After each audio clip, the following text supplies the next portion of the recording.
շատ են ըստ էության այն մտահոգությունները, որ հաշվառումների բերումով հաշվառումները ինչ-որ կերպ կարող են փոխկապակցված լինել ընտրությունների հետ։ Ես ի սկզբանե նշեմ, որ ընտրության իրավունքը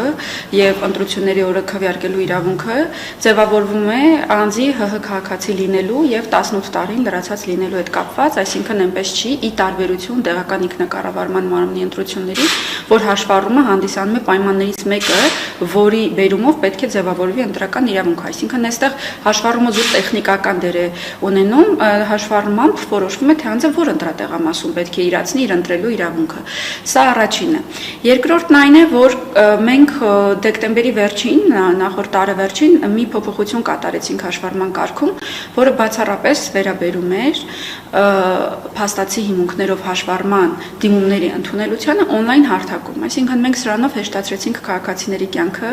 եւ մինչեւ անգամ սա էլ մանիպուլացվում է եւ ես ինքս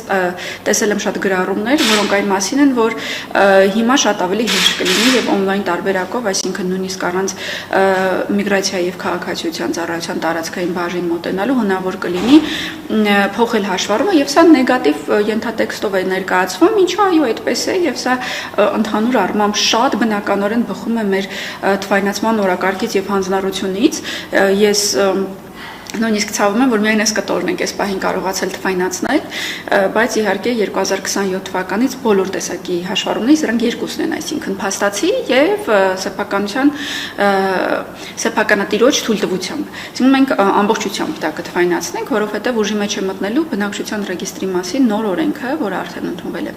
Եւ այստեղ երրորդ շփոթն է գալիս։ Հիմա ես հերթով պարզաբանեմ։ Առաջինն այն է, որ արդեն փոփոխվել է, հիմա դա կպարզաբանեմ։ Երկրորդն այն է, որ նոր է գալու 27 թվականի հունվարի 1-ից եւ քանի որ այդտեղ ենթաօրենսդրական ակտը, որով, այսինքն կառավարության որոշումը, որով պետք է սահմանվի հաշվառման կարգը դեռ ընդունված չէ, ես առաջարկում եմ այսօրվա քննարկմանը դրան չանդրադառնանք, որ կրկնակի երակի շփոթ չլինի։ Հիմա ինչն ենք թվայնացրել։ Թվայնացրել ենք հետեւյալը.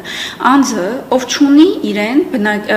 սեփականության իրավունքով պատկանող բնակելի տարածք, այլ ցանկանում է հաշվառվել այն տարածքում, որտեղ բնակվում է փաստացի հիմունքներով, որը իրեն չի պատկանում։ Հնարավորություն ունի եւ միշտ հնարավորություն ունեցել է, այսինքն հաշվառման կարգը ընդունվել է 2005 թվականից, սա արդեն 31-րդ տարին է, որ մենք տրամաբանությունը նույնությամբ պահում ենք եւ իրականում մտածում ենք, որ տրամաբանությունը լավն է, մոտենում է ցանկացած տվյալ տարածքը սպասարկող անձնագրային ծառայություն եւ հայտնում է իր բնակության վայրը։ Ոստիկանության տեսուչը, համենքային ոստիկանության ներկայացուցիչը սահմանված օրերի ընթացքում մոտենում եւ փաստացի բնակությունը ստուգում է։ Մենք բոլորս էլ շատ լավ գիտենք, որ ամերիկյան սոցիալական ծառայությունների պես մեր ոչ սոցիալական ծառայության ներկայացուցիչը, ոչ էլ առավել եւս ոստիկանության ներկայացուցիչը դարակները չի փորփրում, որպեսզի փաստացի բնակության փաստը արձանագրի, այլ ավելի մակերեսային մեթոդներով են ուրեմն այդ ստուգումները իրականացվում։ Բայց մենք պրակտիկայում չենք ունենում դեպքեր, երբ որ ոստիկանության տեսուչը սխալ ստուգած լինի եւ փաստը արձանագրած լինի։ Սա էլ եմ հատուկ շեշտում, որովհետև իրականում շատ են նաև այն մտահոգությունները, որ անվստահություն կա ոստիկանության տեսուչի ստուգման նկատմամբ, բայց ես պետք է հավաստիացնեմ, որ մենք չենք ունենում սխալմունքներ կամ սխալվելու հավանականությունն այստեղ այնքան է, որքան ցանկացած հանրային ծառայություն մատուցելու մեջ, ցանկացած վարչահարության գործընթացում տեխնիկական վրիպակներ այո միշտ էլ կարող են լինել, կամ հեռուստադիտողը կամ մեր հետևորդները թող իրեն գնահատեն ինչքան կարող է այստեղ լինել, ուրեմն սխալվելու հավանականությունը։ Պրոցեսը դա է, ոստիկանությունը ստուգում է, մենք հաշվառումն իրականացնում ենք, եթե ոստիկանությունը այդ արձանագրությունը մեզ չի տալիս, որ այո, անձը այստեղ բնակվում է, մենք մերժում ենք ուրեմն այդ հաշվառումը։ Կա մի այսպիսի սցենար, եւս շատ տարածված սցենար, երբ տվյալ բնակելի տարածքի սեփականատերը դիմում է, որպեսզի երբեք որևէ մեկը իր հասցեով չհաշվառվի։ Շատ իրավաչափ է եւ մենք այդ նշումը կատարում ենք եւ երբեք որևէ մեկը տվյալ հասցեում չի հաշվառվում։ Իսկ ինչ է կատարվում այն դեպքում, երբ որ տվյալ հասցեում փաստացի բնակվող մեկը գալիս է եւ փաստացի բնակության հիմքով հաշվառման դիմում է ներկայացնում։ Մենք հաշվառումը կատարում ենք, եթե իհարկե ոստիկանությունը հաստատում է, նշելով բոլոր աշխարհագրական միավորները, բացի ամենափոքրից, եթե դա բնակելի բազմաբնակարան շենքի բնակարան է, ապա նշում ենք պետությունը, քաղաքը, վարչական շրջանը, փողոցը, շենքը, բայց ոչ բնակարանը։ Այսպիսով պետությունն ունենում է մոտավոր տեղեկություն, թե որտեղ կարելի է գտնել տվյալ անձին, եւ այս որտեղ կարելի է գտնել արտահայտությունը էլի սովորաբար նեգատիվ ընկալում ունի, որովհետև թղթային ծանոթման բազմամյա այս փորձառությունից ելնելով մեր հայրենակիցները սովորեն, որ պետությունը պետք է ցանկություն ունենա անձին գտնելու անպայման ինչ-որ սանկցիա կիրառելու համար, չգիտեմ, ԴՀԿ ծանոթում դա պետք է լինի, ճանապարհային երթևեկության կանոնի խախտում, ես ուզում եմ ընդհանրացնել, որ նաև պոզիտիվ հաղորդակցության սցենարներ կան եւ պետք չէ այդպես ընկալել եւ սեփականատիրոջ իրավունքը այստեղ եւս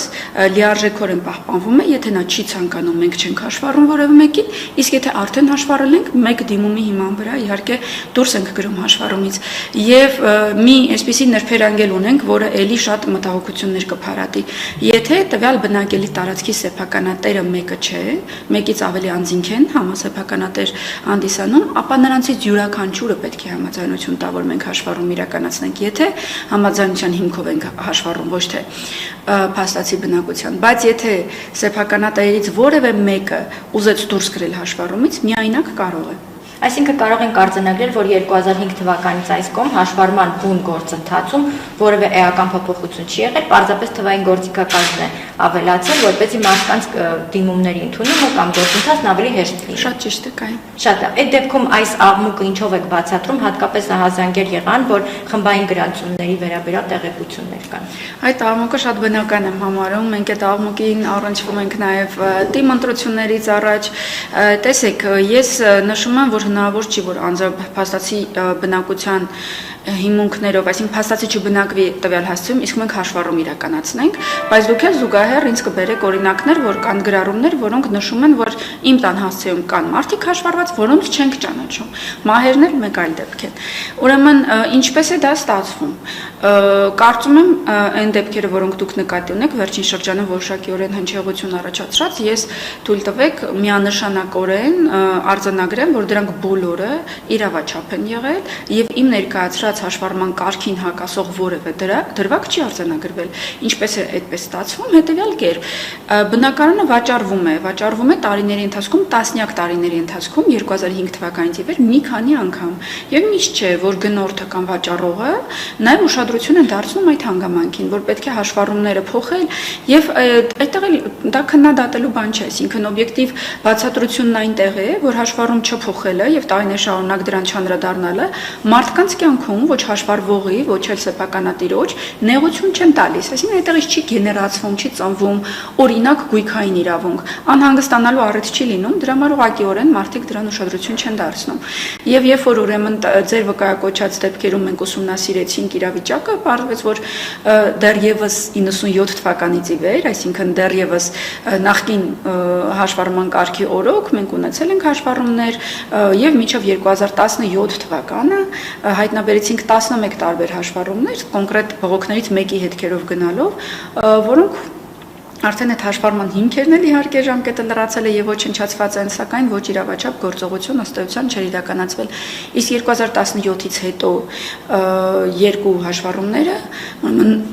ներողություն բողոք բարձրացրած անձը իհարկե ճանաչեց, մտաբերեց, որ իրենց վարձակալներն են եղել եւ փաստորեն խնդիրը լուծվեց։ Եվ միշտ էլ այդպես է լինում, այսինքն եւ իմ պաշտոնավարման օրոք եւ դրանից առաջ ես որքան դեպք որ ուսումնասիրել եմ ու մտաբերում եմ, մենք երբեք խնդրահարույց իրավիճակ չենք ունեցել, երբ իսկապես փորփրել ենք, ուսումնասիրել ենք եւ օրինակ ծառայական քննության անհրաժեշտություն է առաջացել, որովհետեւ որևէ ոչ իրավաչափ գործողություն ենք հայտնաբերել, չի եղել նման։ Կան ինչ-որ հարթակներ, որի միջոցով հիմա քաղաքացին կարող է տեսնել իր տան վրա կան հաշվառված մարդիկ, թե ոչ, եթե կան հաշվառված մարդիկ, չի հիշում կամ ամեն դեպքում դեմ է, ում պետք է դիմի, ինչ անի։ Պետք է դիմել մեզ, պետք է կարելի է դիմել նաև on-line, կարելի է մեր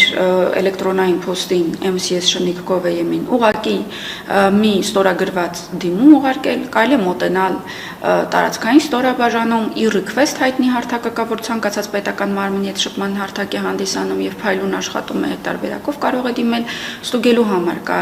elections.am հարթակը, դա կենտրոնական ընտրական հանձնաժողովի կայքեջն է, որտեղ բաց են տվյալները, հիմա չանդրադառնանք, լավ է որ բաց են, վատ է որ բաց են, բայց ստուգելու հնարավորություն կա։ Ստուգելու հնարավորություն բնականաբար կա նաև, եթե անձը, ով հանդիսանում է սեփականատար, մոտենում է մեր մասնաճյուղերից, տարածքային գրասենյակներից ցանկացած։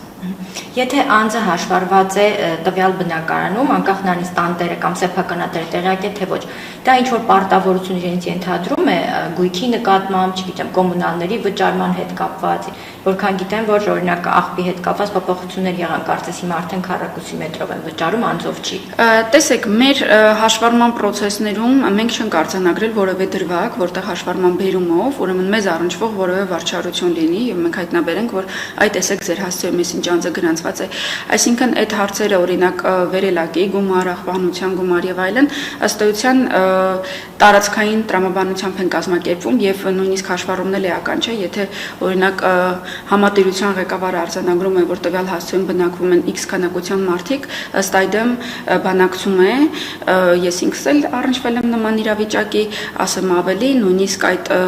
համատիրություններում գեներացվում են փաստացի բնակության մասին տեղեկանքներ, որոնք եւս հաշվառման կարգի հետ կապ չունեցող տեղեկանքներ են, մարդիկ շատ հաճախ շփոթում են, ոչ որևէ պարտավորություն եւ իրավունք չի ծնվում փաստացի հաշվառումից։ Շատ լավ, մի հարց էլ բնակարանի մակերեսով պայմանավորված հաշվառողների քանակի սահմանափակում կա թե ոչ։ Չկա, հաշվառվողների քանակի սահմանափակում չկա եւ մենք նաեւ ունենք իրավիճակներ, երբ այս կամ այն սեփականատերը իր հասցեով հաշվառում է տասնյակ, երբեմն նույնիսկ հարյուրավոր քաղաքացիներ։ Օրենքը թույլ է տալիս եւ երբ որ այդ իրավիճակը արդեն տեսանելի է լինում ընտրացուցակներում կամ ինչ-որ մեկը նկատում է էլի elections-ը կայքում, թվում է թե շատ ակնհայտ ապօրինություն է տեղի ունեցել եւ սրա հետեւում ինչ-որ նպատակ կա, դե ակնհայտորեն ինչ-որ նպատակ կա, այսինքն ուղղակիորեն ոչ մեկը պարապ չի, որ մոտենա այդքան դիմում գրի, այդքան վարչարության միջով անցնի, բայց կրկին նշում եմ, դա իրավաչափ է, սեփականատերը իրավունք ունի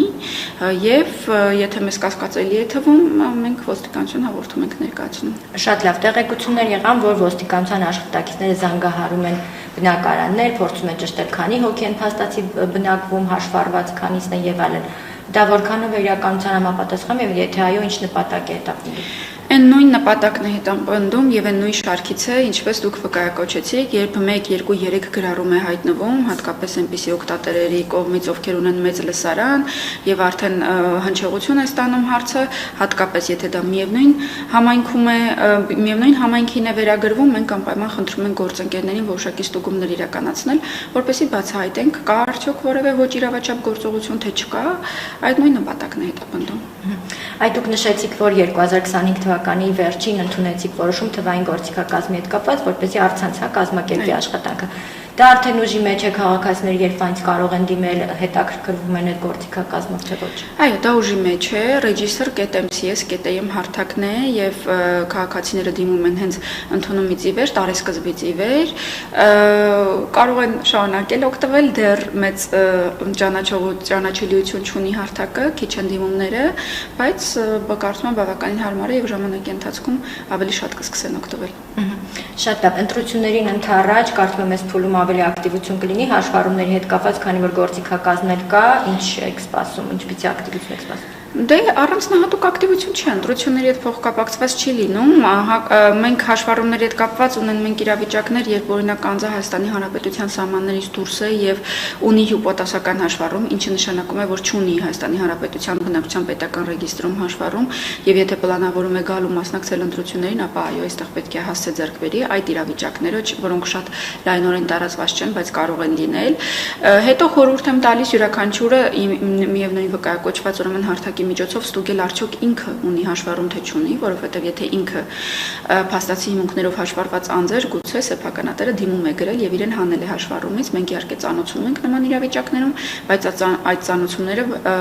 օբյեկտիվորեն միշտ չէ որտեղ են հասնում, որովհետև ծանոթում ենք մեզ հայտնի վերջին հաշվառման հասցեով, որից ինքը արդեն դուրս է գրվել եւ հավանաբար այդտեղ չի բնակվում, եւ փաստացի հիմունքներով հաշվառվելու հնարավորությունը միշտ էլ կա, այնպես որ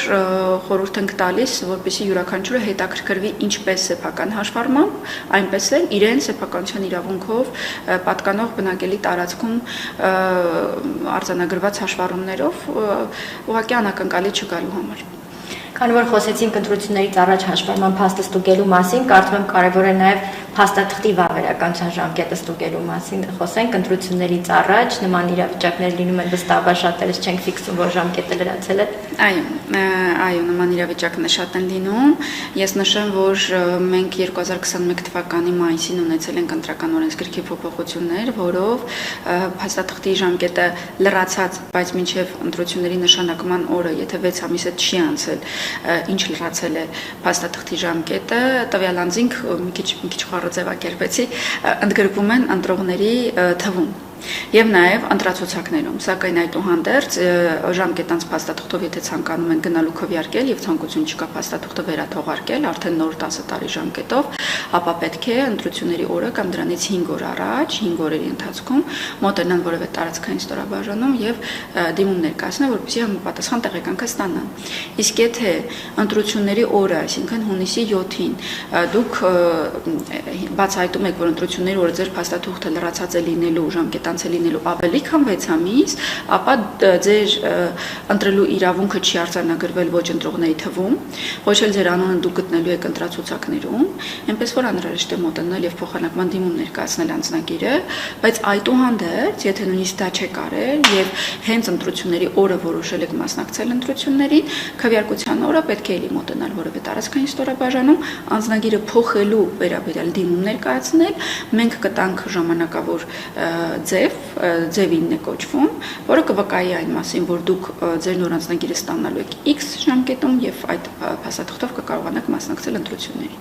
Շատ լավ անդրադառնանք ընտրացուցակներին, տվյալները կխնդրեմ ներկայացնեք ընտրողների ընդհանուր թիվը եւ մինչեւ ընտրություններ ինչ գործընթաց է սպասվում։ Ես նշեմ, որ այստեղ էլ որոշակի շփոթ կա, մենք արդեն մի թիվ հրապարակել ենք եւ դեռևս ընտրելու իրավունք ունեցողների հետ կապված այս մի թիվն է, դա 2,489,031-ն է, թիվը տրամադրել են կենտրոնական ընտրական հանձնաժողովին, ինչպես սահմանված էր կարգով եւ իրենք ուրեմն կայքում հրապարակել են։ Սա ընտրելու իրավունք ունեցողների թիվն է, ընտրողների թիվն է, այսինքն ստուգված են միայն երկու տվյալ 10 տարին լրացած է, ունի Հայաստանի Հանրապետության քաղաքացիություն եւ փաստաթղթի ժամկետը լրացած չի լինելու ընտրությունների օրը ավելի քան 6 ամիս։ Ես նշեմ, որ այսպիսի հարցեր էլ շատ ստացանք, ինչպես լրագրողական համայնքից, այնպես էլ այլ հետաքրքրված անձանցից, ինչու է այս տարի ընտրողների թիվը ավելի պակաս, քան նախորդ ընտրությունների ժամանակ, մոտ 100,000-ի տարբերություն կա։ Այն պայմաններում, երբ մենք հայտարարում ենք, որ ներգաղթ է, այսինքն սա այդքան էլ կապ չունի, որովհետեւ միևնույն է Հայաստանի Հանրապետության քաղաքացիների թիվը դրանից չի փոխվում, բայց փոխվում է մեկ այլ հանգամանքի բերումով մենք էլի շարունակաբար 2022-ից ի վեր հայտարարում ենք, որ քաղաքացիության դիմումները եռակի աճել են մեզ մոտ, պլյուս տեղահանությունը եւ բոլոր այն ժամանակավոր պաշտպանության ներքո գտնվող տեղահանված Ղարաբաղից տեղահանված մեր հայրենակիցները, որ արդեն դիմել են եւ 34,000 շնորհում ունենք, 35,000 արդեն գերազանցող թիվ ունենք, որ Հայաստանի Հանրապետության նախագահի հրամանագրով կամ շնորհվել են Հայաստանի Հանրապետության քաղաքացիությամբ կամ այստեղ նաեւ 12,000 անչափահասներ կան, որոնք ու պարզապես անձնագրավորվել են Հայաստանի Հանրապետության քաղաքացու անձնագրով։ Ուրեմն տարբերության պատճառն այն է, որ 21 թվի հաշվարկի ժամանակ անկախ նրանից թե փաստաթղթի ժամկետը ինչքան էր լրացած էր եւ որքան ժամանակ էր անցել այդ լրանալու պայմաններում բոլորը այդ թվում հաշվել են։ Հիմա հաշվել են միայն նրանք, ում ժամկետը լրացած է ոչ ավել քան 6 ամիս։ Մի հսկայական քանակ այդտեղից դուրս է մնացել։ Այս թիվը ակնհայտորեն կփոխվի արդեն, երբ որ մենք նախնական ցուցակները հրապարակենք, դա ընտրություններից 41 օր առաջ ենք հրապարակելու, որոնման հնարավորությամբ փնտրելու ուրեմն գործիք է ներդրված նաև ներքին գործերի նախարարության հատուկ կայքում elections.mia.gov.am, նույնն է նաև կենտրոնական ընտրական հանձնաժողովի կայքում է լինելու, եւ այս պարագայում արդեն մարդիկ հնարավորություն կունենան կոնկրետ ստուգելու իրենց անունը կա ցուցակում, թե չկա։ Եվ եթե չկա եւ իրենք 10 տարին լրացած Հայաստանի Հանրապետության քաղաքացի են, պետք է ձեռնարկեն որոշ միջոցառումներ։ Ինչպես նշեցինք, դա կարող է լինել անձնագրի ժամկետը լրանալու բերումով կամ առհասարակ անձը հաստատող փաստաթղթի։ Եվ երկրորդը դա կարող է լինել հաշվառում չունենալու բերումով, ուրեմն պետք է հաշվառման խնդիրը լուծել։ Եվ այս ողջ ընթացքում նախնական ցուցակները հրապարակելու իմաստը հենց դա է, որպեսզի բոլորը սեփական անունները փնտրեն, գտնեն եւ ժամանակ ունենան, բավականին երկար ժամանակ 40 օր շտկումներ կատարելու, անճշտությունները հայտնաբերվեն եւ ուղղվեն։ Շատ հաճախ, երբ որ նախնական ցուցակները մենք հրապարակում ենք, կրկին թիմ ընտրությունների բերումով շատ ունենք սրա փորձառությունը, ցանկացած անճշտություն մեծ հնչեղություն է ստանում։ Ես նորից ընդգծում եմ, որ նախնական ցուցակ հրապարակելու իմաստը դա է, չի կարող լինել իդեալական, այսինքն չէ, որ մենք այս ընտրողների ռեգիստրը ամբողջ պետության մասշտաբով, այսինքն բոլոր քաղաքացիների մասշտաբով վարում ենք, այսպես ընտրությունից ընտրություն, եւ բնականաբար այնքան շատ են լինում այդ փոփոխությունները դիցուկ, մեր քաղաքացին մահանում է Հայաստանի Հանրապետության սահմաններից դուրս։ Չենք իմանում իր մասին ինֆորմացիա, եթե հարազատներ, ընտանիքի անդամները չեն հայտնում մեզ, իսկ այդ դեպքերը շատ են։ Օբյեկտիվորեն անձի անունը պահպանվում է, ինչպես մեր բնակչության պետական ռեգիստրում, այնպես էլ դրա բերումով ընտրողների ռեգիստրում եւ դրա բերումով հայտնվում է անձը ցուցակներում։ Հենց այս տեսակ անճշտությունները վերացնելու համար են ցուցակները նախապես հրապարակվում, այն էլ ոչ թե 5 օր շուտ, 10 օր շուտ, այլ ամբողջ 40 օր շուտ։ Այսինքն այս փուլում շատ կարևոր է, որպեսզի քաղաքացիները նաև հետևողական լինեն նույն elections.am հարթակում, նայեն թե եթե կան հաշվառված մարդիկ, որոնց մասին եք տեղյակ չեն իրազեկեն, եթե օրինակ, չգիտեմ, ընտանիքի անդամը բացակայում է մահացածը տեղեկությունները պատշաճ ներկայացնեն ձեզ հետ։ Այո, շատ ճիշտ եք։ Ես նշեմ, որ հիմա այն տվյալները, որոնք առկա են election.am-ում եւ որտեղից որ գեներացվել է այս թիվը 2 միլիոն 2.4 միլիոնը գերազանցող թիվը, որ արդեն հնչեցրի, դա անցյալ նոյեմբերի դրությամբ հաշվարկված թիվ է, որովհետեւ տարին 2 անգամ ոլորտի լիազոր մարմինը, տվյալ բaragայում այն է միգրացիա եւ քաղաքացիական ծառայությունը, կենտրոնական ընտրական հանձնաժողովին ներկայացնում է այս տվյալները եւ հարթակում elections.am-ում տարին 2 անգամ այս տվյալները թարմացվում են։ Հիմա նոյեմբերից մինչեւ հիմա նորից շատ փոփոխություններ են տեղի ունենում, այդ փոփոխությունների թվին կարելի է դասել նաեւ քաղաքացիական դաթարները, որոնք շատ չեն, տարեկան 4000, բայց էլի